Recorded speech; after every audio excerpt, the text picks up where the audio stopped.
Nietzsche, thus spoke Zarathustra, reading and writing. Zarathustra कहता है, तुम पढ़ते हो, लिखते हो, शब्दों के जंगल में भटकते रहते हो और सोचते हो तुम ज्ञानी होगे। यह जो तुम्हारी पढ़ाई है, यह मरे हुए शब्दों का शव भंडार है। ये काले अक्षर शाही के, ये मुर्दा है।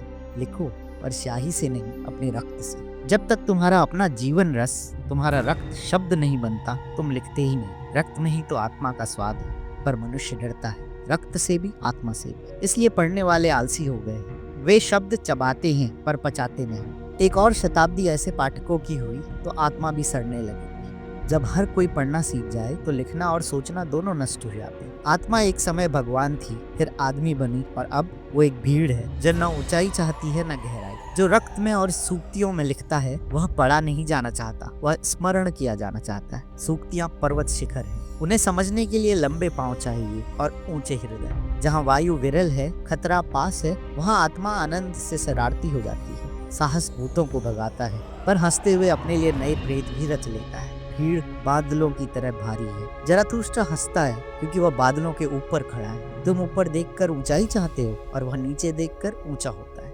जिसने पर्वतों की चोटी छू ली, उसके लिए त्रासदी भी एक खेल बन जाती है। ज्ञान स्त्री है, वह योद्धा को ही प्रेम करती है। तुम कहते हो जीवन भारी है, पर सुबह गर्व और शाम को समर्पण करती है। हम सब बोझ ढोने वाले पशु हैं, गुलाब की कली नहीं जो ओस की एक बूंद से कांप उठे। हम जीवन से इसलिए नहीं प्रेम करते कि हम उसके अभ्यस्त हैं, हम प्रेम करने के अभ्यस्त हैं, इसलिए जीवन प्रिय है। प्रेम में पागलपन है और पागलपन में भी एक विधि।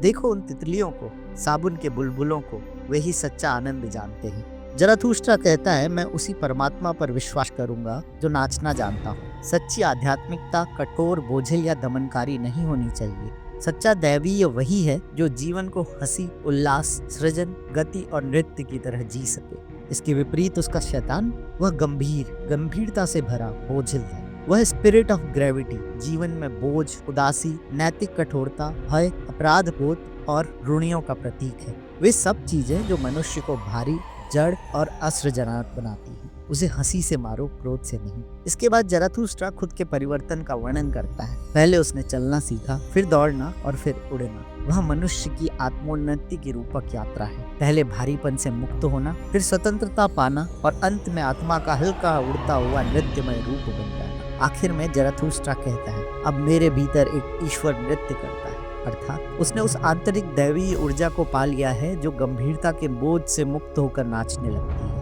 यही उबरमेंश की ओर पहला कदम है।